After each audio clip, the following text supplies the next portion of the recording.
At MedShield Medical Scheme, we don't just talk health, we do health. SMS MedShield to 33023 or talk to your broker to get your kind of care.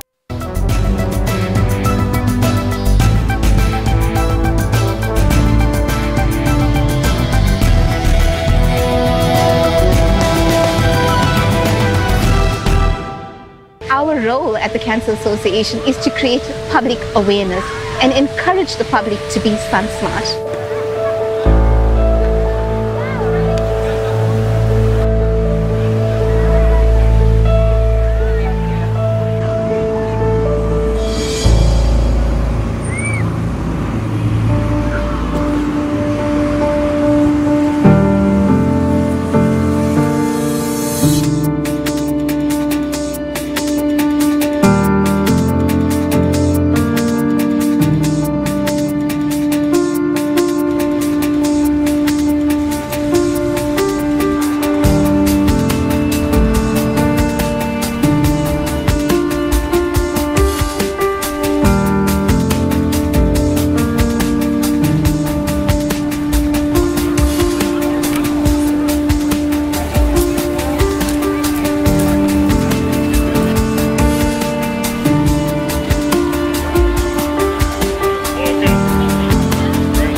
Saw the sticker on my car, was a bit shocked, went and got checked.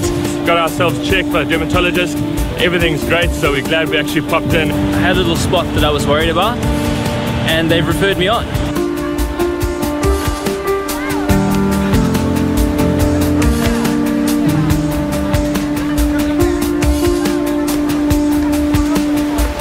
Skin cancer is one of the most preventable cancers, and yet people often die from it. People shouldn't be dying from skin cancer.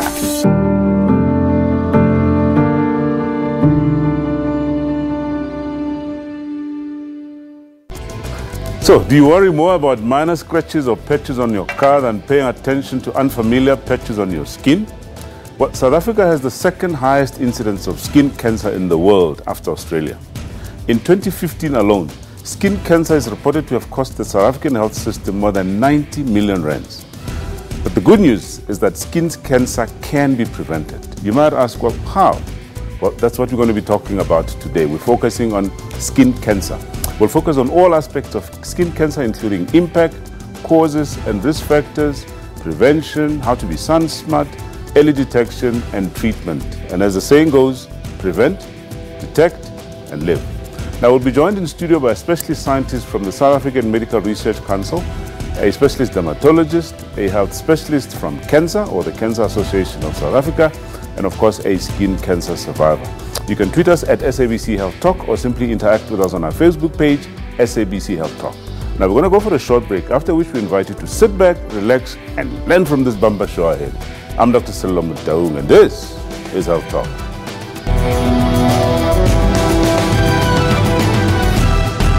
At MedShield Medical Scheme, we don't just talk health, we do health. We cross live, give updates and cover sport. The observer missions, what are they saying? It will be a very difficult announcement to make, to say whether these elections have been free and fair. 1 in every 100 people are diagnosed with arthritis daily. In an effort to raise awareness, a handful of elderly women, they took to the streets of Soweto to stretch their fight against the ailment. Western Province upset the Sharks by 33 points to 21 to be crowned the 2017 Currie Cup champions at the Kings Park Stadium. In Durban.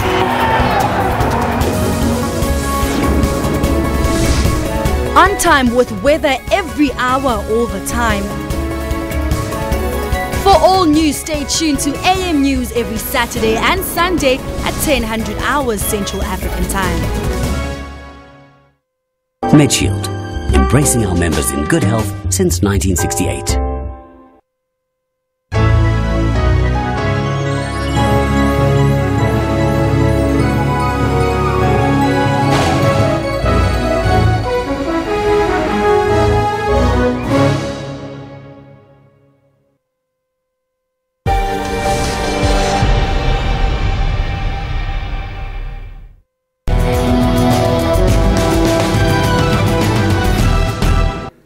For Sonia, Working from sunset till sunrise with her high school students for the past 3 years has annually been the highlight of her year. Her life as a child and from then on has been inundated by cancer. Losing her own mother to this disease and her own diagnosis and the subsequent supplement of her life insurance made her value and feel each breath each day. I was driving to the school's offices in Houghton, and I got a call on my cell phone, and it was from the surgeon himself, not his nurse or anything. And he said, "Where are you now?" Very abrupt. "Can you please make a U-turn and come straight back to me, because we've got to decide on your treatment going forward." And I want to tell you, my heart nearly stopped, because I'd lost my mother to cancer. I'd lost my aunt to cancer. I'd lost a number of friends to cancer, not skin, not melanoma. But cancer was the big scary word for me. Do you know what I mean? I really didn't want to have a diagnosis of that ever. Cancer affects your emotional health, and having feelings of depression, anxiety, fear are a very common and abnormal response to this life-changing experience. For me, it felt as if the world kind of, the two things, I can remember standing at my post box with my heart beating, my heart literally beating in my chest, thinking, I'm going to die. Everybody knows a stage 4 cancer, you know, most of us know, it's the writings on the wall. I had made up my mind I wouldn't have treatment and things like that. I had seen too much of how chemotherapy and radiation even does so much damage while it's trying to fix you, and I had made up my mind I don't think that I wanted any of that.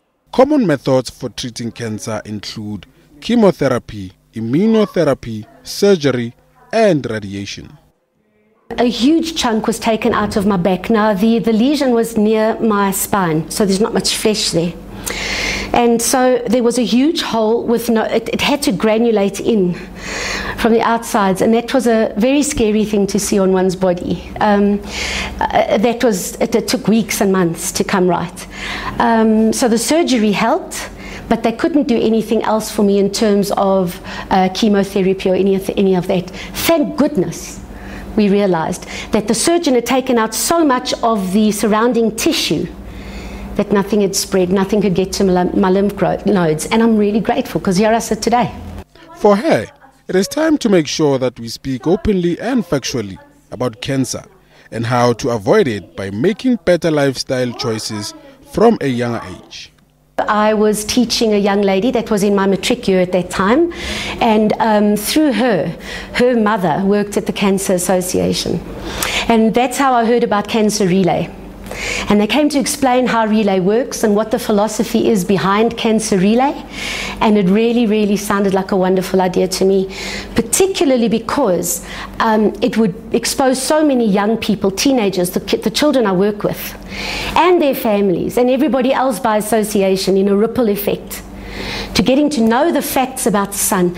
See, we hear a lot about don't smoke, exercise, watch what you eat.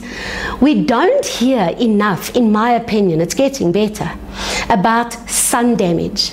We don't. All right, so to help us understand a little more about skin cancer, it's a pleasure for me to welcome our 3 special guests today.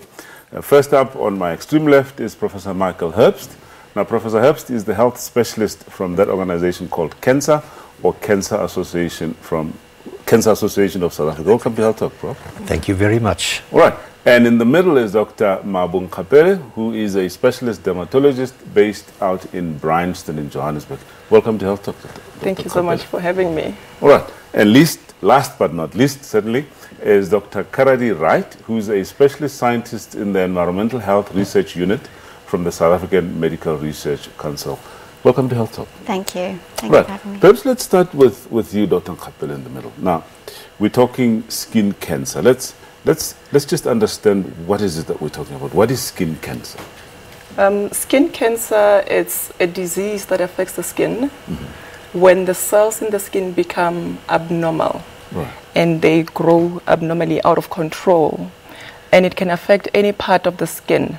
So it can affect the upper layer of the skin, which is the epidermis, the second layer, or the third layer of the skin. Right. But for the purpose of this discussion, we'll be concentrating on the ones that come from the upper layer of the skin, which is the epidermis. Right. And that is squamous cell carcinomas, basal cell carcinomas, and many melanomas as well. Okay, so you're talking about now different types, because we believe, as I suppose this is how it's made easier, that there's two basic types of skin cancers. Just take us through that.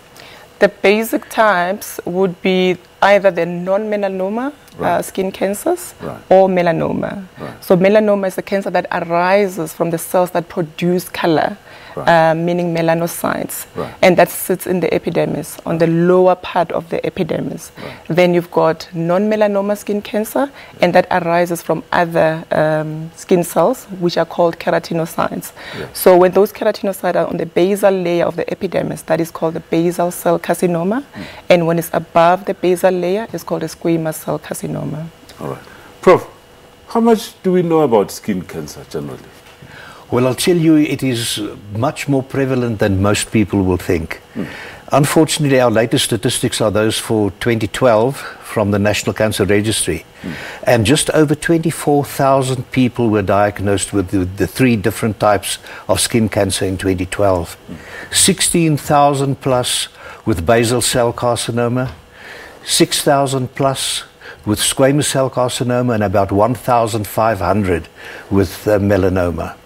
So it is really very prevalent. But I mean, awareness generally about skin cancer, how, you know? I think we are not aware enough, and we don't appreciate that we can do something to prevent ourselves from increasing our risk and getting a skin cancer diagnosis. Right. Dr. Bright, I mean, we spoke, in my introduction I mentioned that, you know, South Africa comes second in terms of prevalence of skin cancer. I know that you've done some work in terms of, you know, looking at how common the prevalence or the incidence of skin cancer. Just take us through a bit about what you've uncovered in your studies. So the incidence of skin cancer in South Africa, there are some statistics that quote it as such, as being so high, but it's really only among a certain population group in South Africa that it's comparable to those rates in Australia and New Zealand, for example. So fair-skinned people, white South Africans, would have similar rates. I'm not sure if they're as high as that, but yeah, so it depends on the population group. We do see much lower rates among different population groups in the country. So perhaps let's drill it down now. We know that there's two different types of cancers, as explained by Dr. Kapere, that we have the melanomas and the non-melanomas. In terms of, and we also told that there are certain types of cancers that are, I suppose, prevalent in certain race groups as compared to others. Just take us through that differentiation. Sure. So it is more likely for us to see melanoma among white South Africans than it would be among black South Africans. The non-melanoma skin cancers, we do see those in all types. It is more common in white South Africans, but we do see it, for example, in black Africans with oculocutaneous albinism, also with people with reduced immune function. So we're seeing an increase in squamous cell carcinoma among people who have HIV, for example. So there are definitely differences between the different population groups, and this is why it makes it so difficult to give advice on how to handle this. Dr. Kapere, let's talk a little bit about the different types. Perhaps pick one that I suppose is common. Perhaps let's start with the melanomas. Just tell us a bit about a melanoma. How would someone know that, you know, he or she might be having a melanoma? What are the typical clinical features? Most of the time, people are not even aware that what they have could be a melanoma. So most of the time, it's a lesion that changes, and that usually starts as a mole or a new mole in a patient. So when that mole changes, any mole that changes, you do not ignore the change. And we talk about the ABCDEs of melanoma. So if there's asymmetry, meaning if you had to cut a mole in half, both sides should be almost identical. B is for the border. So if the border is irregular and odd shape in a mole, C is for the color. So if you see different shades of color, different browns, blacks, or different colors in a mole, or if it becomes darker, then you need to, have it examined. D is for the diameter. So if it becomes bigger or elevated, E is for evolving. So any change we don't ignore. It has to be looked at. And it's predominantly in white skin, but black skin as well can get melanoma. Yeah. And in black skin, we usually see in the acral side, meaning the soles and the palms, where the sun exposure is not necessarily the most important factor. Yeah. Well, a lot of people will tell you, look, they have different patches or marks on their skins that they've grown up with. So how will they know? I mean, is it what you're describing that there must be changes in those? How will they know? When should they get worried? There are usually changes. But I always say you always need to just have at least one skin examination just for the doctor to examine. And if those lesions are nothing to worry about, the doctor will be able to advise. But if it's moles, then it's usually where you'll need annual checkups so that they determine the changes.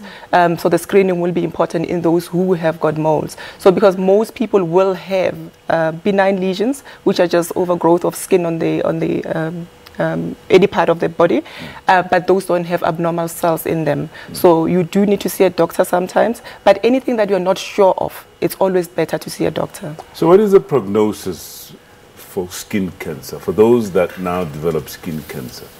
I think the very important thing is early diagnosis.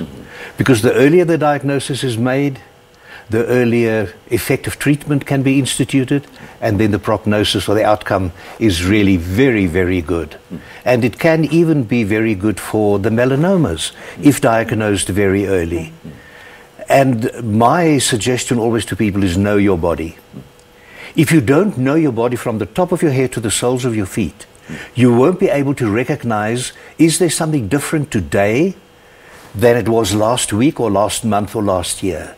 So only by knowing your body, and here we're now talking about the skin, is to look at your skin. Once you had a shower or a bath, look in a mirror, watch your whole body and see what spots and dots and moles you have. Use a hand mirror and turn your back to the big mirror and even watch your back. Get a spouse, get a friend to also look at the back, and then also even on the scalp. Right. So we're going to spend a lot more time on prevention because I think what you're saying is very important. But let's just get back to the different types. We hear that there's certain types that are more deadly as compared to others. Your comment on that? It's mainly the melanoma. Right. Like you said, with melanoma, if it's detected early, meaning it's still in the upper layer of the skin, the epidermis, then usually by just removing it, that's usually a cure. But if it goes deeper into the skin, then there's a chance that it can go into the lymph nodes and internal organs, and that's where it can be fatal. So melanoma is the one that we usually worry a lot about with late detection because it can lead to death.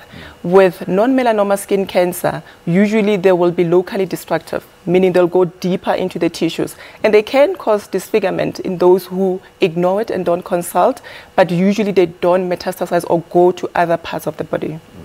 So not necessarily deadly, as it were. Yes, most of the time. Dr. Wright, clearly skin cancer is having a huge impact, in the health system, as I mentioned.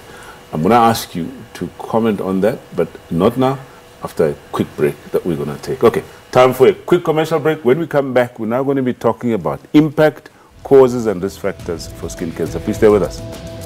MedShield Medical Scheme doesn't just cover you when you're ill. We'll help you stay well. It's so good, nothing else can replace just your slightest embrace. And if you only would be my own for the rest of my days, I will whisper this phrase, my darling, c'est si bon. At MedShield Medical Scheme, we don't just talk health, we do health.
Welcome back, and thank you for staying with us. We're talking skin cancer, and with me in the studio is our special guest, Dr. Karadi Wright, scientist in the Environment and Health Research Unit at the South African Medical Research Council. It's just easier to say South African Medical Research Council, isn't it? Absolutely, yes. And of course, we have Dr. Mabung Kapele, a specialist dermatologist based in Bryanston, and we're now joined by another special guest, Naniki Siboni.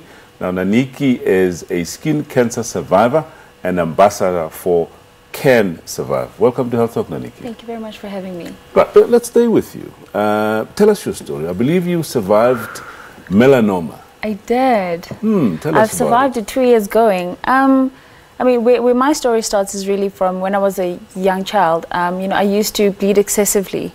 And, you know, when you're a child, you just think that, oh, she's playing in the sun too much. That's the problem. Right. And then as I got older, we started realizing that my skin is a little bit too sensitive. So my mom made a means to make sure that I always had sunblock. But it wasn't a... So what do you mean by sensitive? What actually happens? I burn easily if I'm playing in the sun for too long. Right. So remember, because I'm playing in the sun and I'm bleeding. Right. And now I'm playing in the sun and my skin is a little bit too sensitive. So what's really happening here? And then when I got to adolescent stage, my mom noticed a mark on the back of my, on my back really, and she noticed that it was now moving.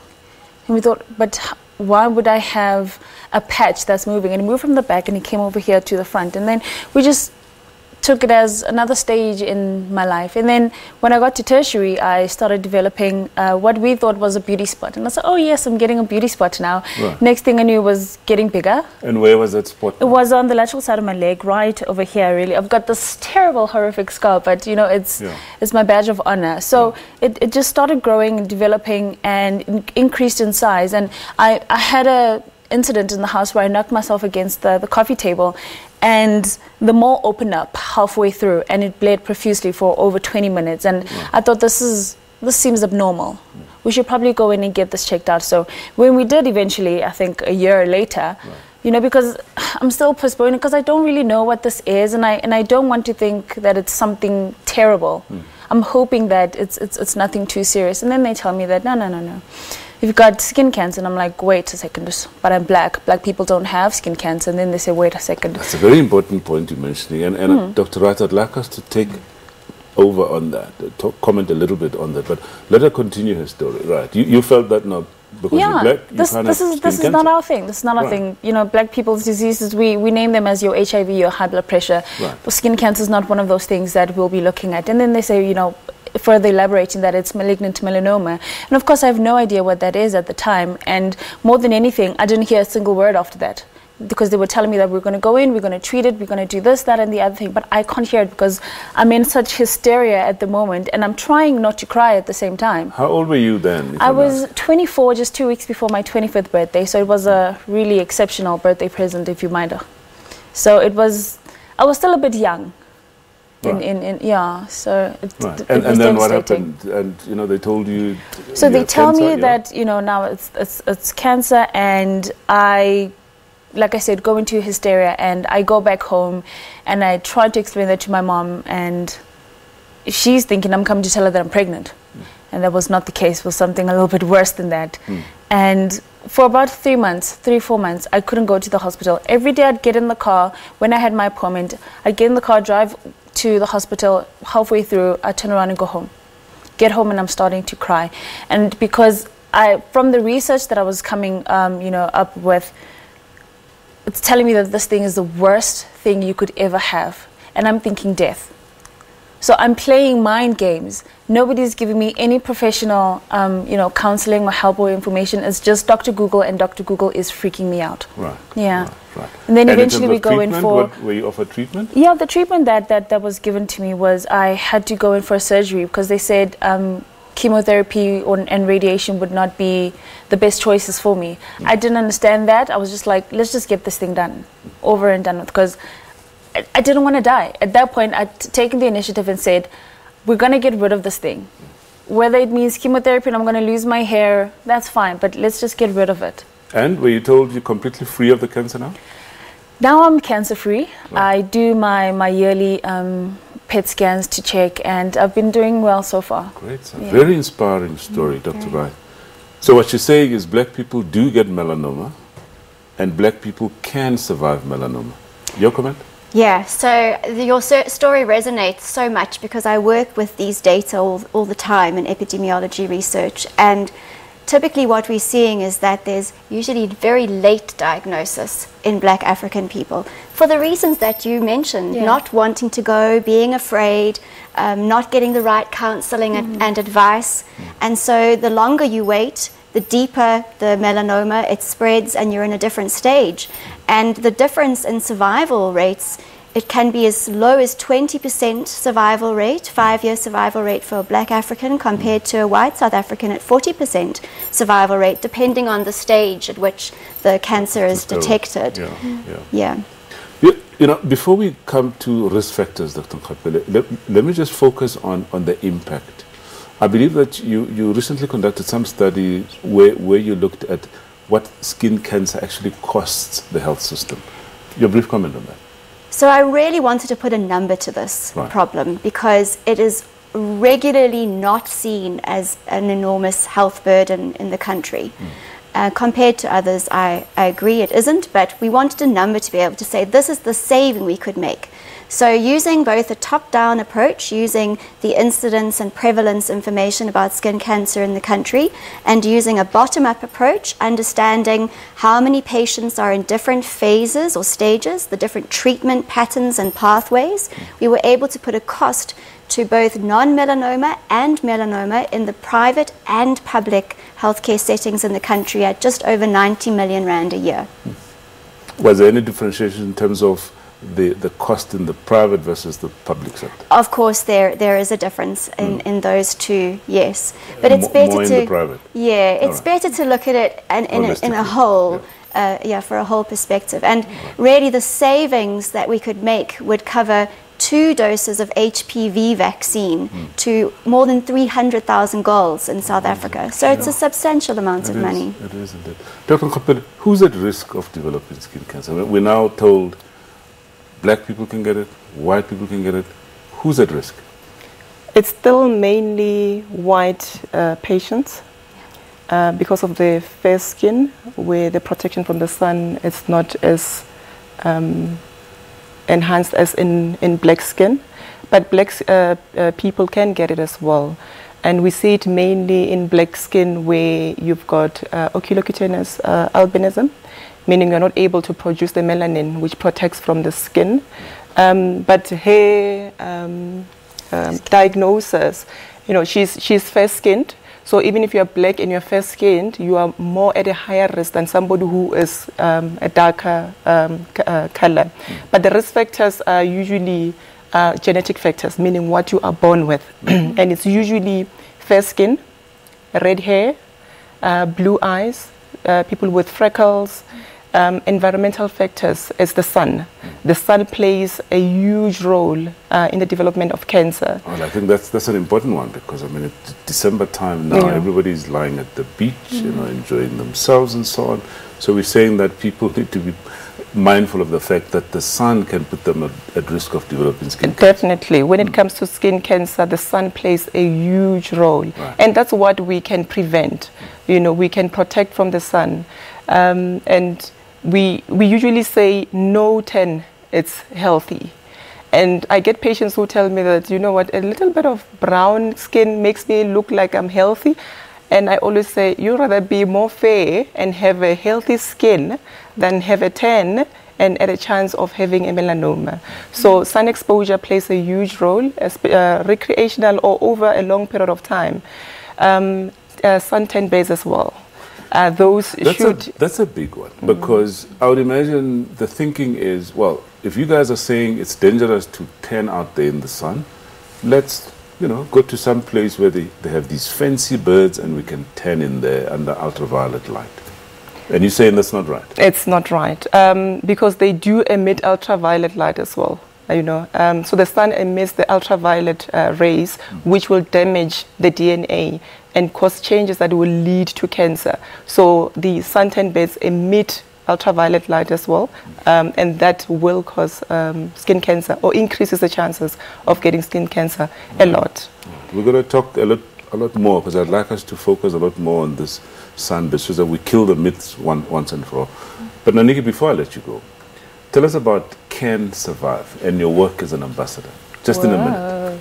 I mean, where do you begin with Can Survive? They're such an exceptional organization, and it's such an honor to be a part of them and also to be an ambassador. So what we go and do is cancer awareness and education around South Africa, and as you can see from my jacket, I've got badges, and I look like I'm a biker. So we travel around, and we're on our bikes when we come in, and really the main objective of the organization is to get as much education about cancer out, and it's not just one specific cancer, because there's different survivors in the group and supporters, so everybody has a story to share, and we go in and we impart a little bit of knowledge to, because we're experts through experience at this point. So we go in and we do the education and offer counseling as well, and we're part of a bigger group called People Living with Cancer. So that's the umbrella group, and there's different little organizations underneath, like Love Your Nuts, because that's also another big one.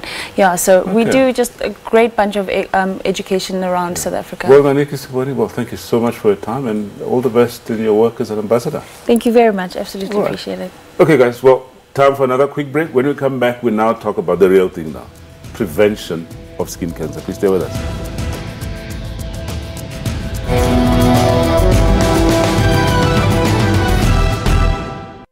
MedShield Medical Scheme doesn't just cover you when you're ill, we'll help you stay well. It's so good, nothing else can replace just your slightest embrace. And if you only would be my own for the rest of my days, I will whisper this phrase, my darling, c'est bon. MedShield, embracing our members in good health since 1968. Take your evening well informed with Primetime News. Thanks for tuning in. You're watching SABC News Prime.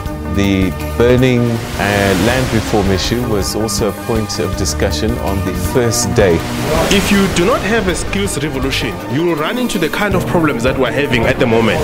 We have funded about 466,000 students, out of about 800,000 students that are in the university system. South Africa says insufficient electricity and water remains one of the biggest barriers to development and prosperity on the continent. The top four batsmen in the squad, Hashim Amla, Quinton de Kock, Faf du Plessis and AB de Villiers, are certainties in the starting lineup. I really believe we cover all bases when it comes to spin bowling, seam bowling, proper pace bowling, and an amazing batting lineup. Stay tuned every Monday to Sunday from 6 p.m.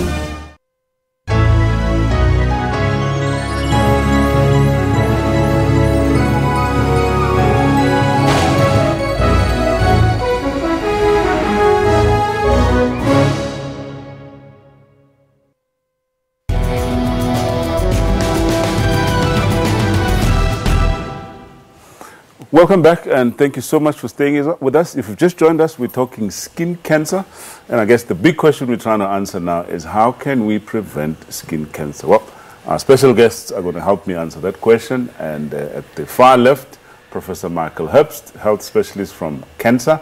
In the middle, Dr. Mabung Kapele, dermatologist based in Bryanston in Johannesburg, and closest to me is Dr. Karadi White, specialist scientist in the Environmental Health Research Unit at the South African Medical Research Council. Well, we had that inspiring story from Naniki earlier on, and of course it brought out a whole lot of course we went on to talk about the risk factors and so on. Now, I'd like us to focus on just prevention. First of all, perhaps let's start with you, Prof, on awareness. I know that as Cancer, you do quite a lot on, making people aware of skin cancer. Especially this time of the year, we're getting close to Christmas. Right. It's nearly New Year. Mm-hmm. And this is the time that South Africans will be seeking the sun. Right. And going down to the beach. Right. And this is where the important message is. Right. That we've got to strike a very good balance between sun exposure and vitamin D balance that we need in our bodies as well. Right. But we should really protect ourselves, especially between 10 in the morning and about 3 in the afternoon. Yeah. But this message about prevention shouldn't really be only around December time, isn't it? So we should really be talking about this all the time. Absolutely. Right. It is a daily thing that we should pay attention to. Right. And here I would really like, and I'm sure my doctor friend here will talk a little bit more maybe about it, is that babies under 6 months shouldn't be exposed to the sun at all. All right. We're going to come back to that issue because I'd like us to talk about the vulnerable group, as it were. But Dr. Nkapere, earlier we were talking about risk factors. The one thing that we couldn't have a chance to talk about is, the issue of chemicals and other things that people may ingest that may put them at risk for developing cancer. There are other risk factors. When you talk about chemicals, chemicals like arsenic, people who smoke, tar as well, so those can increase the chances of skin cancer. And then moving away from that, people with chronic diseases of the skin as well, like non-healing wounds, can lead to cancer. Even viral infections like human papilloma virus infection, where you can have a wart and a long-standing wart, eventually turning into a squamous cell carcinoma. Right. So those are some of the risk factors out there. Yeah. And so then in genetic essence, if we're talking then about prevention, we're saying people need to make sure that all of these get properly treated, as it were, and they avoid these sort of chemicals. All right, let's start talking about prevention from childhood now. Children. I think Prof mentioned the issue about babies under 6 months old. How do we ensure that children are protected against the risk factors for skin cancer? So the typical Sun Smart messages that are trying to help people protect themselves from the skin would usually be things like avoiding going outside during peak UV hours, then using hats and clothing. Yeah. So which are those peak UV hours? So it's usually around about 10 until 3 in the afternoon. You can also use it as a shadow rule. So the shorter your shadow when you're standing outdoors, the riskier it is because the sun is more directly overhead. Then you can use clothing. And I'm mentioning sunscreen too, but it doesn't have to be sunscreen. You can use other measures. And in South Africa, for example, lots of people use umbrellas as sun protection, and that's also good. Let's talk a little bit, before I let you go, a bit about sunbathes. I know that we spoke a little to say that they emit ultraviolet light, but there are people there who swear by them. I mean, you still walk around malls and you still see these sunbeds. What is wrong with these sunbeds? So the biggest problem with sunbeds is that they are emitting doses of both UVA and UVB, which are the things that can contribute towards getting skin cancer. Because you're in a very controlled environment with a machine emitting a dose, if you're not using it correctly or under guidance, and if you don't use any sun protection, for example sunscreen, you're going to get a very high dose in a short period of time. And if you're doing that regularly, the risk can increase. So you're saying if it's okay if you apply sunscreen and get into a I sunbed? don't even recommend that, no. Sunbeds should be banned. They have been linked with melanoma, and they have been banned in many countries and places around the world already. Dr. Nkapere, now, perhaps before we talk about sunscreens, because I want us to talk about, sometimes it's a bit confusing. You walk into a pharmacy, there's this thing about SPF, and there's 30, there's 40, you never know which one is okay. But let's talk about albinism in general as a risk group. Now, what precautions can parents take, or in fact people with albinism? Albinism in particular, because they don't have the enzymes that lead to production of melanin, they're at a very high risk of developing skin cancer. So it's the general rules that Dr. Wright was talking about. It's about being sun smart. So from birth till the elderly, you need to use sun protection. And sun protection does not necessarily mean a sunscreen. It's avoiding the sun as much as possible, like she said, using a hat, an umbrella, clothes to protect. So anything that will prevent or reduce the chances of the skin being burned will help a lot. Does it matter whether you get exposed to the sun stationary or in motion? as in people involved in sports, for instance, sports activity? It doesn't really matter. Right. It's ultraviolet light on the skin that causes changes in the skin. So whether you're stationary or you are walking, it doesn't really matter. You need to protect your skin from the sun. Right. Let's talk a bit about these skin protection factors. I mean, you just make it simple for the public out there. What should they be looking for? I think it's important that we know that looking at the SPF, the higher the SPF, the higher the protection that the sunscreen will provide. And as a general rule, I think, most fair-skinned people should go for an SPF of around about 50. And really apply it. But if you go into the water and things like that, it washes off. You've got to reapply after the skin is dry. When you are exercising or you're playing a sport, you don't feel the heat of the sun, but you perspire and you get rid of some of the sunscreen. So you have to reapply. And something that people very often don't know is that sitting next to a swimming pool or on the beach, you can get double exposure to UVA and UVB because it reflects from the water and it reflects from the surface, the cement, the light-shaded paving around the swimming pool. So sitting under an umbrella next to a swimming pool, you may still be exposed from the reflection. Okay. Then you often see this, sometimes it's SPF or sometimes it's, UPF? What's the difference? The sun protection factor of a sunscreen just means the protection that the sunscreen affords when the person uses it. And the SPF usually ranges from 15 and higher. And like he said, I mean, SPF of between 30 and 50 should be okay. But we always advise that use a broad spectrum sunscreen. So it must cover both the ultraviolet A and ultraviolet B. And the measure, the SPF, is more of a theoretical measure. So in practice, we advise if you are outdoors, at least reapply your sunscreen every 2 hours. So if you swim and the sunscreen washes off, you need to reapply the sunscreen. So SPF of 30 to 50 should be okay, but you need to reapply every 2 hours if you are outdoors. And just make sure that you use a broad spectrum as well. And it doesn't mean when you use a sunscreen, it's protective 100%. So use other measures as well. Well, talking about other measures, I mean, there's a cost factor when it comes to sunscreens. People need to go out and purchase these. What about good old Vaseline? How effective is it? It's not effective. No, it's not completely ineffective. It's not a sunscreen.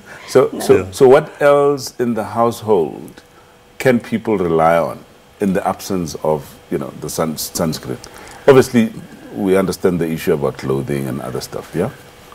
Yeah, I would just go with covering up with clothing and really know your skin, know the skin you're in. For example, we heard earlier that if your skin burns easily, you know that, then use some form of protection or avoid the peak hours of the sun. If you know your skin doesn't burn, then it's less likely that you're going to be at risk in the same way. And clothes. Clothes are protective. Umbrellas, a hat, so anything that covers the skin will help. Okay. You mentioned UPF, and UPF applies to the material. Right. So SPF will be the sunscreen, and UPF will be the protection provided by materials. And people should try and get the best good woven UPF high quality materials. And it doesn't help to wear a bikini with a UPF of 30 or 40 or 50 because it covers so little of the body. And very often people will buy these things and it will say high UPF and people shouldn't be fooled. It's the amount of skin that is exposed to the sun that is really of importance. All right. Your last word on the sunbeds. Do you think, I mean, you find them all over the place. Now, knowing what we now know about sunbeds, do you think there should be some form of regulation on these? Yes, I do think there should be. It's not just that people are using them a lot, it's how they're being used. So in some work we've done, there are no age restrictions in South Africa specified through regulation that says a child can't use a sunbed, and we're seeing children using sunbeds too. So there needs to be something done to ban sunbeds, or at the very least apply stricter control on their use. Well, Dr. Karadi Wright, thank you so much for your time.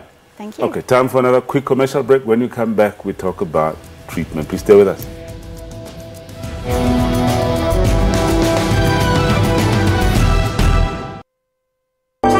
If we're talking health, then let's talk seriously. We do not just speak. We let every voice in our nation find full expression in language and in culture.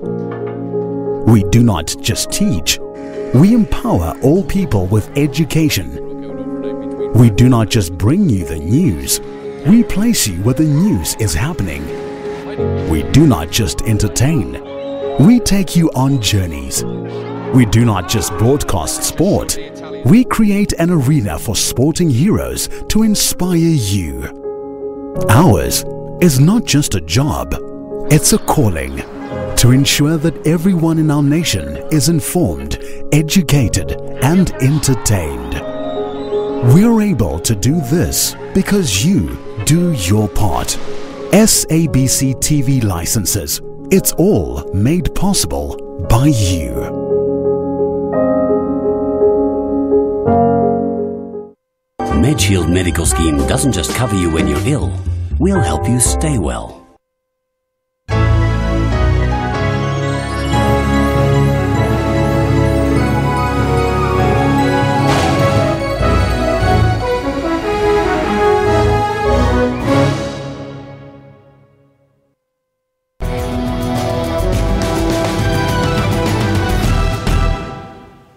Welcome back. Let's continue our discussion on skin cancer, and this time around focus on treatment. I'm with my two special guests, Prof. Michael Herbst, health specialist from cancer, and Dr. Mabung Kapele, dermatologist based in Bryanston. Now, clearly we've spoken about all the risk factors, and I think the message is loud and clear. Prevention will always be better than cure. But there will be those that, unfortunately, for instance, you can't choose your parents. If you're at risk and you develop, is there hope for such? Let's start with you, Dr. Kapele. There is definitely hope, and I'll still go back to early detection. Right. Prof said, know your skin. If anything is changing, and you've got a month, it's still going on, you need to see a doctor. Let a doctor see the lesion. And if it's something that is benign, it's okay, you'll be reassured it's fine. And if it's a problem, then that's where we do a biopsy. We take a piece of skin, it's sent to the lab, it's analyzed to check what type of cancer the condition is. And sometimes just excising it, if it's a non-melanoma skin cancer, that most of the time it's all you need to do. And if it's a melanoma, on the other hand, if it's removed early, where it's just on the upper layer of the skin, the epidermis, that is also curative. You may need to go for a wider excision where they cut a bit more of skin around the cancer, and it's usually curative. And if it's more advanced, there are different options as well. So normally I refer to the surgeons. I normally refer to plastic surgeons or general surgeons. So there are treatment options that work, but we always emphasize early treatment.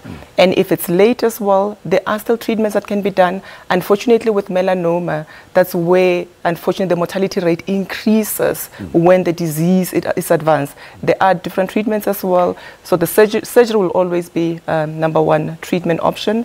The other treatment will be the treatment to try and stimulate the immune system to fight the cancer cells.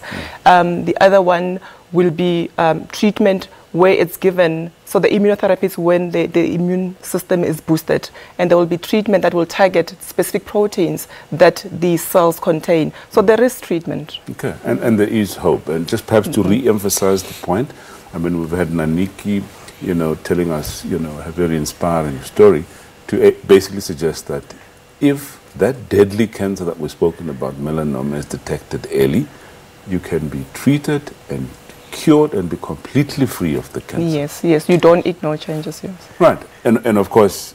added to what Doctor said about prevention, right. I would just like to mention, say, people who have moles on their body. The Cancer Association has what we call a photo finder. It's a very sophisticated piece of equipment, and dermatologists use it as well. And if you have a mole and any concern over the mole, make an appointment at your nearest cancer office and hear when the photo finder is available there, and they will be able to do screening for you on that mole. It keeps a memory of the whole history, so you can go back in a year or 6 months' time and you can see if there's any evolvement or any progress of a melanoma, and they will refer you very quickly. And it's always much cheaper than treatment. Well, we heard some time ago people talking about some app that you can have on your cell phone that you can take pictures. How reliable is that?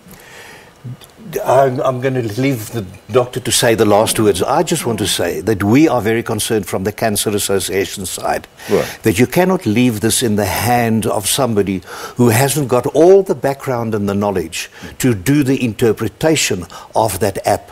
And we will not really recommend that people depend on an app to tell them whether they're okay or not. Your last word? I'm not even sure that it's still around, you know, if at all. At the moment, it's still mainly knowing your skin, like you said. If there are changes, go see a doctor. So a clinical examination is important. And he spoke about the dermatoscopy. That's where you, the photo finder, it's a brand name. So that's where you magnify the moles, looking for changes that are suggestive of melanoma, and you're able to keep a record. So that is important because the doctor has it on the computer and it can be followed up. So I believe in what he has said in terms of knowing your skin, let it be examined, and if there's a need for a biopsy, let a biopsy be done. And if there are measures where you can monitor the changes, that's where the dermatoscopy will come in. That's good. Your last word on just support. What do you give people with cancer some sort of support? Is cancer? Yes, if anybody needs any support, they can visit the Cancer Association's website, www.cancer.org.za, and there's also a toll-free telephone line for people who don't have money or access otherwise. 0800 22 6622, and they're welcome to contact the association. All right, we will put all of those details on the screen. Well, it's been such an insightful discussion. Prof. Michael Herbst and from Cancer, and Dr. Malcolm Kapele, dermatologist based in Brighton. Thank you so much for your time. Thank you very much for having me. All right. Well, thank you, folks, for watching, staying with us, and you know, of course, we continue to take all your calls and tweets in all our shows. So it's time to say goodbye. See you next week, same time on SABC. And remember, if you've missed any of our shows that you missed, perhaps you couldn't watch, you can always catch them on the YouTube channel. And my name is Dr. Solomon Daum, and from all of us here at Health Talk, would like to wish you happy holidays. Please do take care.